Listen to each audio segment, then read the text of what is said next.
Well, what's Doorway into Light done so far? You probably talked a little bit about it. And what is it, what do you want to do as you move forward?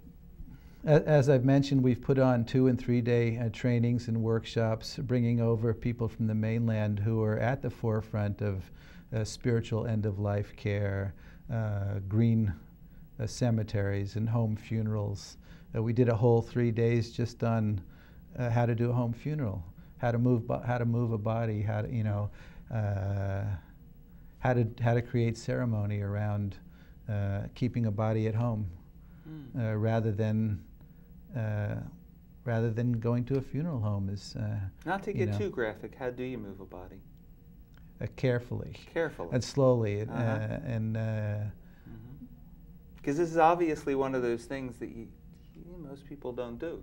It's like you call in somebody to do that. So carefully and slowly. We have one of those flat rescue stretchers. And, but being able to create ceremony, to invite family and friends over, to laugh and to cry and to pray with and to pray for and to be there with that being and that body as the soul transitions out. I mean, most people in our culture haven't been around a dead body, which is unusual in the world where many cultures it's very everyday, and it's a way to bring death more into no big deal. It's part of life. It's part of what happens. Yeah, I feel fortunate. I actually was with my mom and my dad's dead body before they went, so it is significant.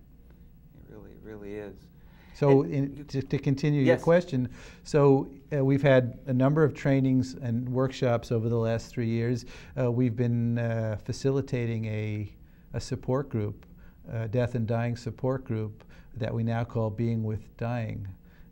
First Monday of the month over the last almost 2 years for people who are assisting someone or supporting someone as they're approaching death, for people that want to know more in terms of how to hold space, how to be with someone who is dying, people who are in the active stage of dying or who have just lost someone come to this, and people who are exploring their own approaching death, because we're all in a sense approaching our death.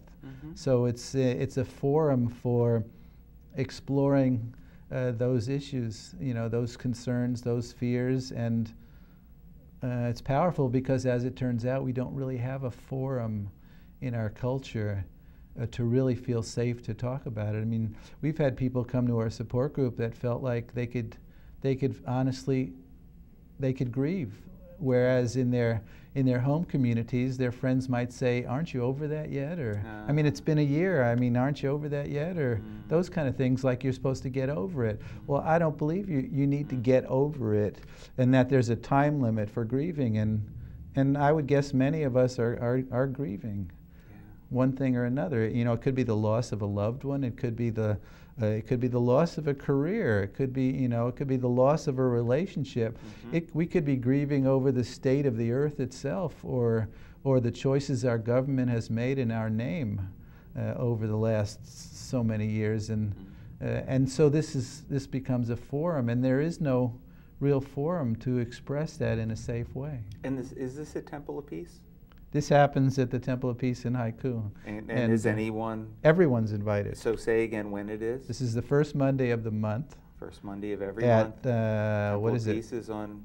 Well, it's on right down. It's just below the post office in Haiku. Yeah, so people will find it.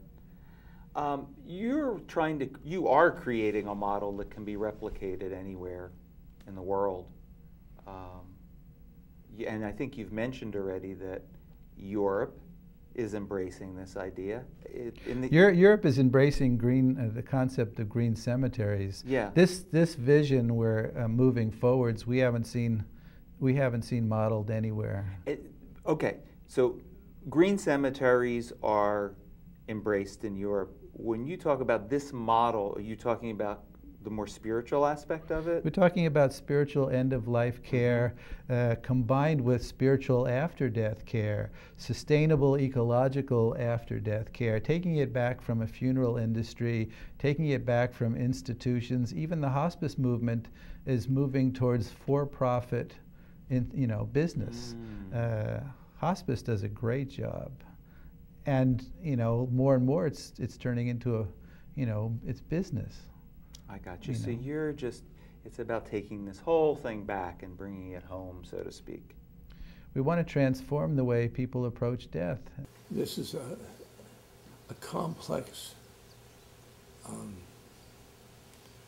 institution. It's ecological, it's spiritual, it's compassionate, and we think it's wise.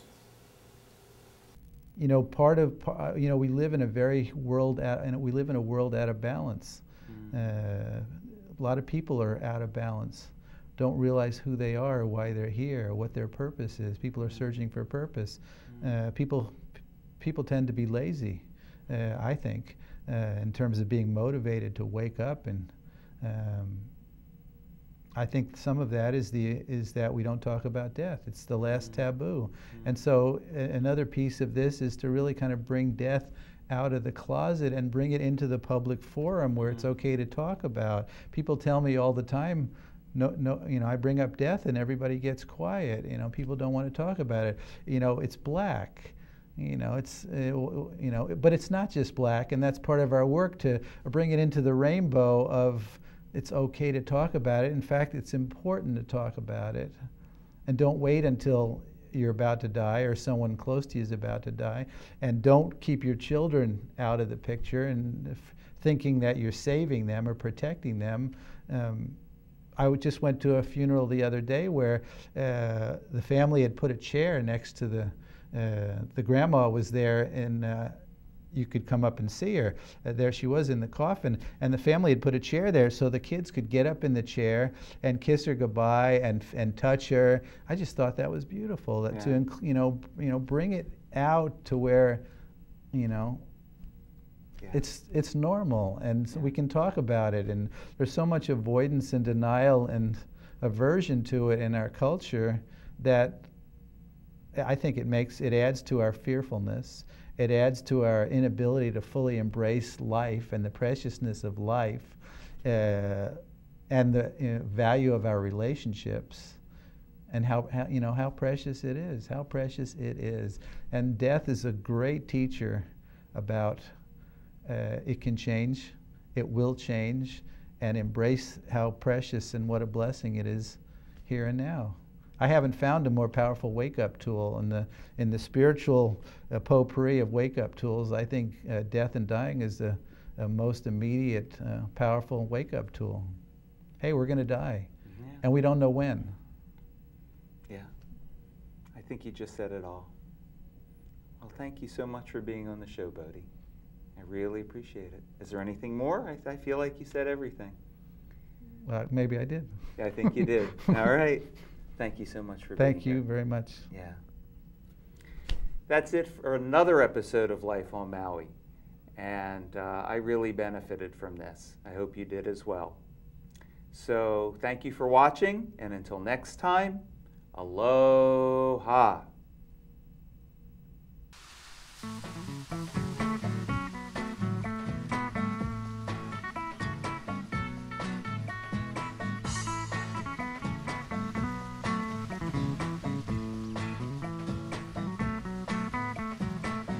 Call me crazy, but I'm never